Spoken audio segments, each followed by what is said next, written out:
Assalamualaikum warahmatullahi wabarakatuh. Kami dari kelompok 1 akan mempresentasikan hasil kerja kami. Di sini ada Aulia Magistrani dengan NRP 002, Alfandi Bakti dengan NRP 065, Anindya Kafi dengan NRP 073, dan Taka Kamila dengan NRP 074.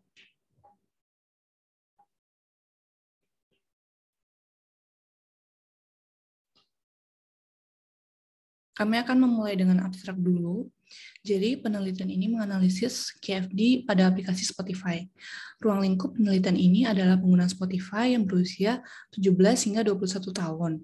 Yang ingin diketahui adalah bagaimana cara agar Spotify dapat menjadi aplikasi streaming dan podcast yang lebih baik, unggul, dan tidak kalah dengan kompetitor.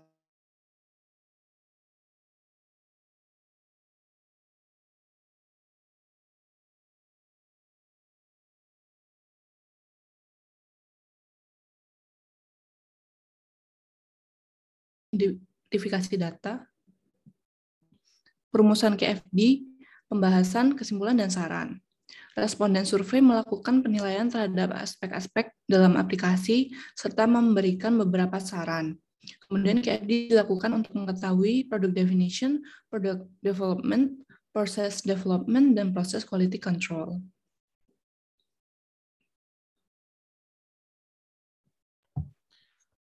Oke, selanjutnya bagian pertama pendahuluan, ada deskripsi barang dan jasa. Barang adalah sesuatu yang mempunyai nilai dan wujud dalam bentuk sebuah benda. Dikutip dari Lestari et al. Tahun 2015. Sementara itu, jasa adalah segala kegiatan dalam bidang ekonomi yang menghasilkan output selain produk dalam makna fisik, dapat dikonsumsi dan diproduksi dalam satu waktu, memberikan added value, dan dari segi prinsip tidak berwujud bagi konsumen pertamanya. Dikutip dari Asri tahun 2018. Barang dan jasa ini dapat ditawarkan oleh penjual ke pembeli tanpa adanya wujud serta tidak memiliki sistem kepemilikan. Selanjutnya, penelitian dalam analisis KFD dilakukan terhadap layanan jasa, yakni layanan streaming musik dan podcast dari aplikasi Spotify.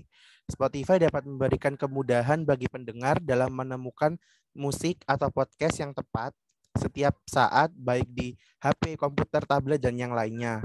Dalam aplikasi Spotify terdapat jutaan lagu dan episode, sehingga meski pendengar sedang menyetir, berolahraga, berpesta, atau bersantai, tetap dapat selalu mendengarkan musik atau podcast lewat device-nya masing-masing.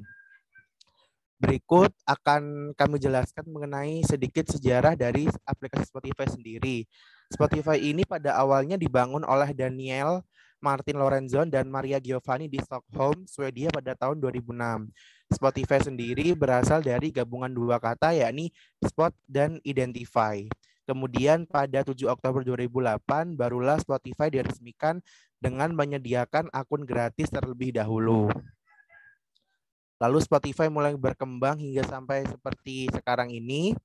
Dan ini selanjutnya adalah penampilan dari logo Spotify sendiri.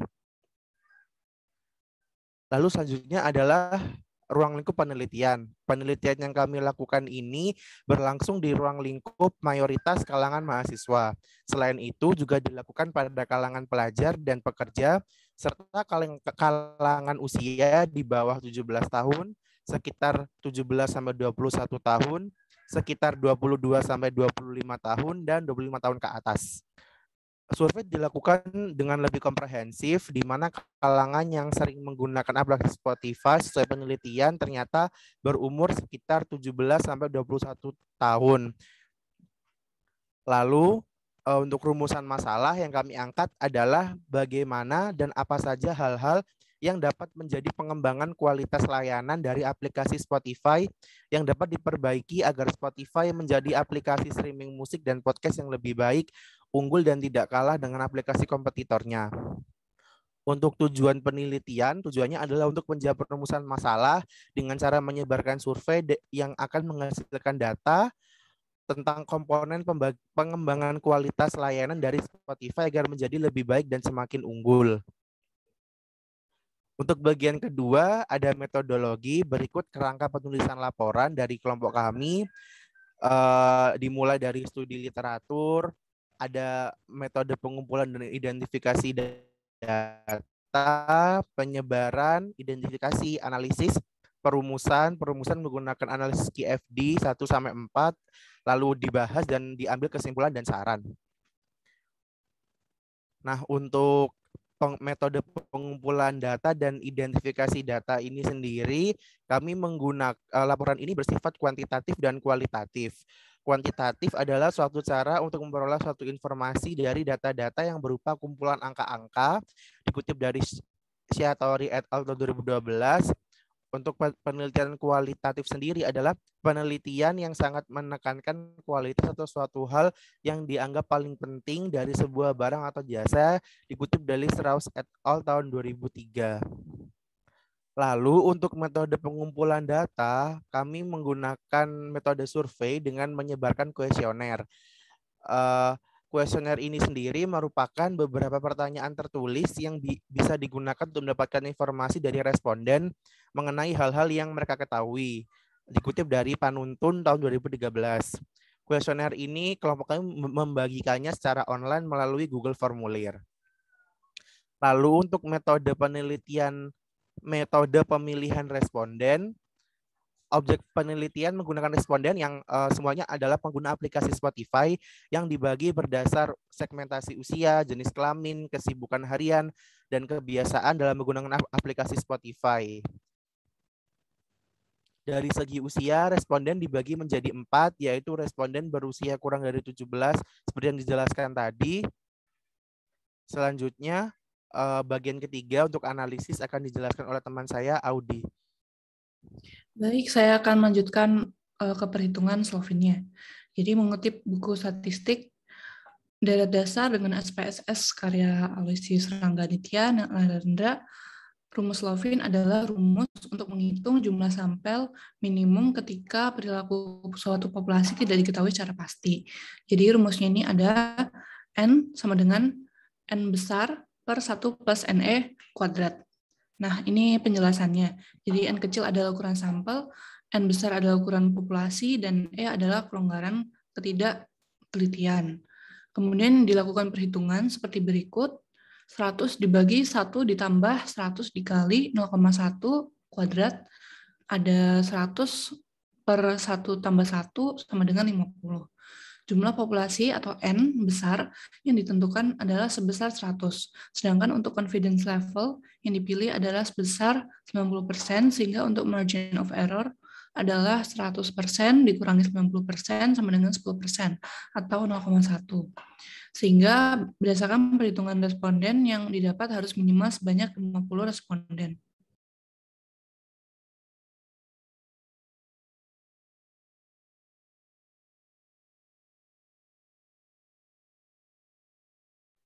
Kemudian ada penjabaran hasil survei. Setelah kuesioner disebar secara online menggunakan Google Formulir, telah didapat respons sebanyak 65 form yang bisa dianalisis. Yang pertama adalah analisis berdasarkan usia responden. Bisa dilihat ada 93,8 usia 17 sampai 21 dan sisanya usia di bawah 17, 22 sampai 25 dan di atas 25. Next. Kemudian adalah analisis berdasar jenis kelamin. Jadi ada 76,9% wanita dan 23,1% pria. Oke, selanjutnya akan saya lanjutkan mengenai analisis ketiga, analisis berdasar status kesibukan sehari-hari. Di Google Formulir kami dibagi menjadi 3, ada pelajar, mahasiswa, dan pekerja. Dari pemaparan dan diagram tersebut, mayoritas responden yang mengisi kuesioner dalam penelitian ini adalah responden yang status kesibukan sehari-harinya sebagai mahasiswa. Yang keempat adalah analisis berdasarkan jenis aplikasi Spotify apa yang digunakan oleh responden, dibagi menjadi premium dan free. Berdasarkan diagram tersebut, mayoritas responden mengisi kuesioner dalam penelitian ini adalah responden yang menggunakan aplikasi Spotify jenis free untuk aktivitas streaming musik dan podcast. Analisis yang kelima, berdasarkan seberapa sering responden menggunakan aplikasi Spotify. Dibagi menjadi 3, ada sangat sering, dan jarang. Berdasarkan diagram tersebut, mayoritas responden yang mengisi kuesioner ini adalah responden yang sangat sering menggunakan aplikasi Spotify. Analisis yang keenam adalah analisis berdasarkan sudah berapa lama responden menggunakan aplikasi Spotify. Dibagi menjadi kurang dari 1 tahun, 1-2 tahun, dan lebih dari 2 tahun. Hasilnya adalah mayoritas responden yang mengisi kuesioner adalah responden yang sangat sering menggunakan aplikasi Spotify, sudah selama lebih dari 2 tahun. Lalu yang ketujuh adalah analisis berdasar kualitas dari aplikasi Spotify. Berdasarkan gambar di atas, responden yang menilai kualitas layanan aplikasi Spotify ini dibagi ke dalam kategori sangat buruk, sedang, baik, dan sangat baik. Dari pemaparan tersebut, mayoritas responden yang mengisi kuesioner memberi penilaian dengan kategori sangat baik pada kualitas aplikasi dari Spotify. Yang kedelapan adalah analisis berdasar pendapat tiap responden mengenai kelebihan dari Spotify sendiri. Responden menilai bahwa kelebihan Spotify antara lain memiliki banyak fitur, desain tampilan atau UI dan UX yang sangat menarik, kualitas suara termasuk baik, banyak pilihan lagu yang bisa diputar, fleksibel jika digunakan di berbagai device, tidak boros kuota internet saat mengakses aplikasinya sendiri, serta menyediakan streaming podcast. Yang kesembilan adalah analisis berdasarkan pengalaman responden yang merasa kesulitan ketika menggunakan aplikasi Spotify. Mayoritas responden ini menjawab tidak ada kesulitan. Namun beberapa responden ada yang menjawab pernah mengalami kesulitan. Di antaranya seperti sering error dan berjalan lambat ketika dibuka, terganggu karena adanya iklan, terjadi error dengan sistem payment, serta ada fitur yang tidak bisa digunakan karena responden ini masih menggunakan Spotify jenis free. Yang ke-10, analisis berdasar fitur yang diinginkan responden. Responden menuliskan beberapa fitur yang diinginkannya yang diharapkan bisa diwujudkan oleh Spotify sendiri, seperti fitur AI dan AR, chatting dan video call bersama pengguna lain, live music dan donasi, tampilan MV, penghapus iklan, tersambung ke YouTube dan mobil lewat Bluetooth, sharing playlist, melakukan pencarian lagu dari suara, notifikasi jika ada pengguna baru yang memfollow, serta tema atau tampilan baru. Yang ke-10 adalah analisis berdasar skala prioritas dalam memilih aplikasi streaming musik. Untuk skala prioritasnya, kelompok kami mengurutkan dari skala paling tinggi ke skala yang paling rendah. Nah, untuk urutannya, responden lebih mengutamakan kualitas musik dan lengkapnya koleksi lagu. Selanjutnya, dilihat dari segi fasilitas atau fitur, lalu desain UI dan UX, lalu sistem dan proses pembayaran yang mudah, dan yang terakhir adanya social features.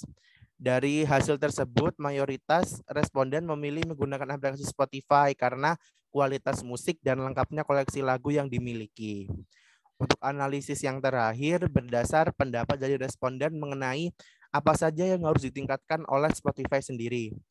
Responden berpendapat bahwa Spotify sebaiknya meningkatkan hal-hal seperti menambahkan tema aplikasi, desain UI dan UX-nya, penambahan fitur-fitur yang baru, kenyamanan pengguna, lebih memperhatikan kenyamanan pengguna ketika menggunakan Spotify, performa aplikasi, dan sistem payment. Selain itu, responden juga berharap agar Spotify bisa menurunkan harga menjadi lebih terjangkau dan mengurangi iklan yang muncul. Selanjutnya adalah penjabaran analisis QFD yang akan disampaikan oleh rekan saya. Baik, selanjutnya untuk penjabaran analisis QFD. Di sini analisis QFD itu dibagi menjadi 4 bagian. Yang pertama itu House of Quality level 1, yaitu tahap Product Definition. Di sini Voice of Customer atau VOC itu diurutkan berdasarkan peringkat kepentingan. Dari 1 itu tidak penting sampai 7 sangat penting. Nah, berdasarkan hasil survei yang menjadi prioritas utama itu adalah lengkapnya pilihan musik dengan nilai 7. Untuk menanggapi VOC ini, produsen mencari spesifikasi produk yang sesuai dengan kebutuhan dari konsumen. Ditemukan 7, boleh di next. ditemukan 7 persyaratan fungsional yang dapat memberi jawaban atas VOC ini. Antar ketujuh bagian ini dicari keterkaitannya dengan menggunakan bagian roof. Dari gambar dapat terlihat bahwa peningkatan pada audio setting dan menambah fasilitas untuk mendengarkan memiliki korelasi positif yang paling kuat. Ya, lalu produsen menentukan arah peningkatan. Selanjutnya, spesifikasi produk dipertemukan dengan VOC. Di sini hasil yang didapatkan adalah terdapat banyak simbol kuat seperti antara proses pembayaran yang mudah dengan menambahkan beberapa opsi pembayaran yang mudah dijangkau. Setelah itu, masuk ke tahap penilaian kompetitif pelanggan untuk mengidentifikasi VOC dengan kompetitor dari merek produsen. Pada tahap ini,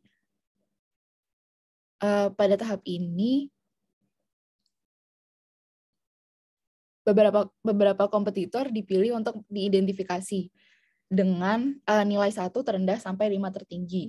Nah, kompetitornya itu adalah Joox, YouTube Music, Apple Music, dan Resso.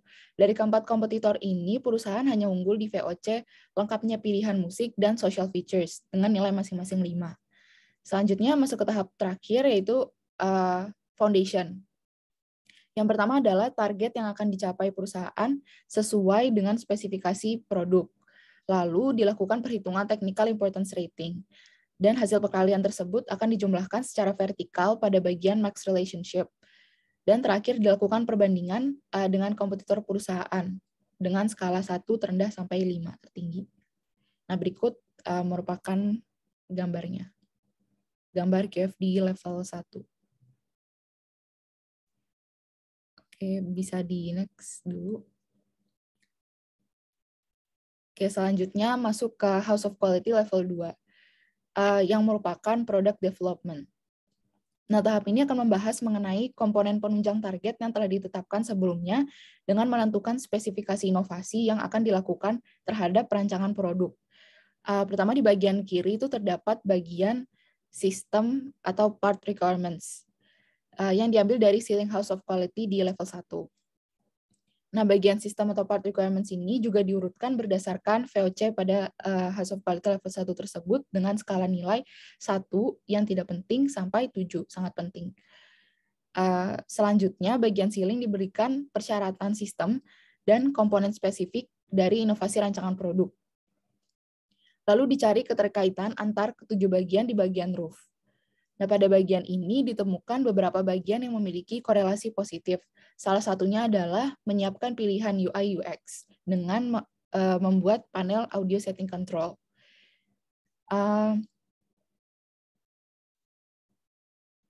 Lalu juga ditentukan arah perbaikan dari masing-masing kedua bagian tersebut. Selanjutnya, sistem atau part requirements dipertemukan dengan design requirements yang ada di ceiling. Ditemukan bahwa banyak yang memiliki hubungan kuat antar satu sama lain, seperti membuat opsi upgrade premium ke beberapa paket dengan berbagai harga sesuai fitur, dengan melakukan interview dengan end user. Setelah itu tahap berikutnya adalah penilaian kompetitif pelanggan dengan cara membandingkan sistem atau part requirements dengan kompetitor yang memiliki produk serupa, yaitu Joox, YouTube Music, Apple Music, dan Resso. Dari keempat kompetitor ini, perusahaan hanya unggul di bagian menambahkan fitur untuk bersosialisasi antar pengguna dengan nilai 5. Lalu tahap terakhir itu pembuatan foundation dari House of Quality level 2 ini. Nah, pada tahap ini disebutkan target yang harus dicapai untuk memberikan inovasi pada produk layanan Spotify. Lalu, terhadap perhitungan mengenai technical importance rating. Nah, hasil perkalian ini kemudian dijumlahkan secara vertikal menjadi bagian max relationship. Lalu terakhir, dilakukan pembobotan nilai terhadap kompetitor untuk bagian foundation dari House of Quality level 2 ini, dengan cara memberikan nilai skala 1 terendah sampai 5 tertinggi. Untuk bagian ini, perusahaan tidak mendapatkan nilai tertinggi di bagian manapun. Selanjutnya, ini merupakan gambar dari House of Quality level 2.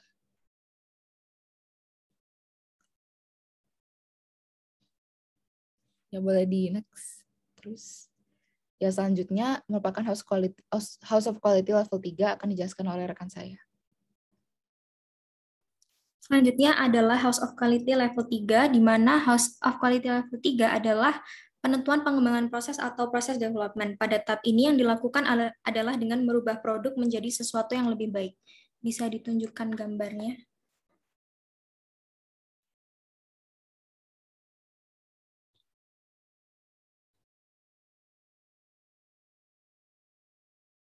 Untuk bagian customer requirements-nya sendiri diambil dari bagian ceiling dari House of Quality level 2 yang terdiri dari melakukan interview dengan end user, menyiapkan pilihan UI UX, melakukan lisensi dengan berbagai artis, membuat panel audio setting control, melakukan kerjasama dengan perusahaan penyedia e-wallet, melakukan kerjasama dengan layanan telekomunikasi, dan merancang beberapa fasilitas pelengkap. Lalu kami mengurutkan customer requirements tersebut di customer importance dari skala 1 hingga 7 dengan skala 7 menjadi skala yang tertinggi, yaitu menyiapkan pilihan UI UX, dan skala terendah ada pada merancang beberapa fasilitas pelengkap. Selanjutnya, terdapat beberapa functional requirements yang dibutuhkan untuk memenuhi customer requirements tersebut, yaitu seperti menyediakan beberapa pilihan e-wallet yang memadai, melakukan riset pasar dan segmentasi pengguna, melakukan koordinasi dengan tim desain dan IT, menyediakan pengaturan audio yang dibutuhkan, peningkatan dan penambahan fasilitas, melakukan kontrak dengan berbagai label music, dan menyediakan platform yang leluasa bagi pengguna. Adapun direction of improvement untuk masing-masing functional requirements tersebut. Dengan segitiga ke atas menunjukkan maximize, lalu ada belah ketupat menunjukkan target, dan segitiga ke bawah menunjukkan minimize. Untuk bagian roof-nya sendiri terdapat korelasi antar functional requirements tersebut, dan untuk korelasi yang paling kuat ada pada menyediakan pengaturan audio yang dibutuhkan dan peningkatan serta penambahan fasilitas. Selanjutnya, kami melakukan penilaian terhadap hubungan antara customer requirements dan functional requirements. Untuk titik hitam artinya strong, titik putih artinya moderate, dan segitiga artinya weak. Selanjutnya kami melakukan pemeringkatan dengan membandingkan perusahaan-perusahaan streaming music lainnya, yaitu Joox, YouTube Music, Apple Music, dan Resso, dan Spotify sendiri unggul pada beberapa poin, yaitu membuat panel audio setting control, melakukan kerjasama dengan perusahaan penyedia e-wallet, melakukan kerjasama dengan layanan telekomunikasi, dan merancang beberapa fasilitas pelengkap.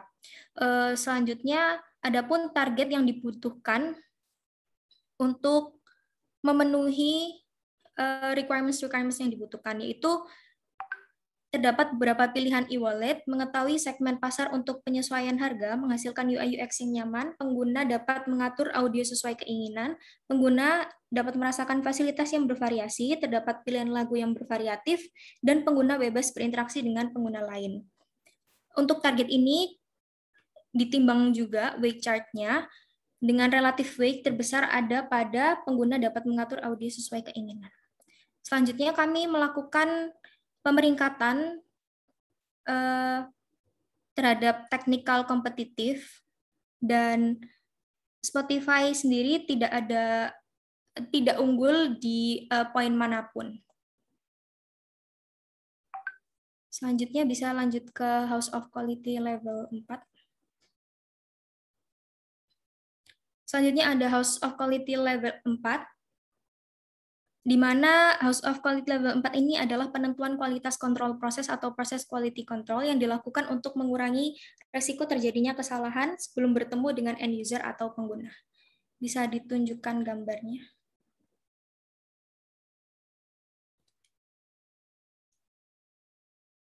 Seperti House of Quality sebelumnya, di bagian customer requirements diambil dari ceiling dari House of Quality level 3, sehingga untuk functional requirements pada House of Quality level 4 yang dibutuhkan adalah menyediakan pengembangan fasilitas layanan dengan harga sesuai hasil riset, mendapatkan early release lagu atau album dari label-label yang bekerja sama, mengoptimalkan pembayaran melalui e-wallet, melakukan update fitur secara berkala, melengkapi fitur audio dan dievaluasi secara berkala, dan melakukan update untuk UI dan UX. Adapun pemeringkatan yang kami lakukan untuk customer requirements dari skala 1 sampai 7 dengan skala 7 sebagai skala tertinggi, yaitu melakukan kontrak dengan berbagai label musik, dan skala 1 sebagai skala terendah yaitu menyediakan platform yang leluasa bagi pengguna. Lalu kami juga menentukan direction of improvement-nya, dan terdapat pula korelasi yang kuat di bagian roof pada kolom 4 dan 5, 5 dan 6, dan 4 dan 6. Lalu kami melakukan penilaian untuk korelasi antara customer requirements dan functional requirements dengan simbol titik hitam, titik putih, dan segitiga. Selanjutnya kami melakukan customer kompetitif, yaitu membandingkan dengan perusahaan-perusahaan lain yang kami pilih, antara lain Joox, YouTube Music, Apple Music, dan Reso. Dan Spotify sendiri tidak unggul di poin manapun. Selanjutnya ada pula target yang harus dipenuhi untuk requirements tersebut, yakni fasilitas layanan dapat memenuhi kebutuhan user dengan harga yang murah, perpustakaan konten lebih lengkap dengan lagu terbaru, meminimalisir kendala saat melakukan pembayaran melalui e-wallet, tersedia fitur yang memenuhi VSO terkini, tersedia fitur audio yang memadai, dan hasil pembaruan UI UX diterima dengan baik dan benar.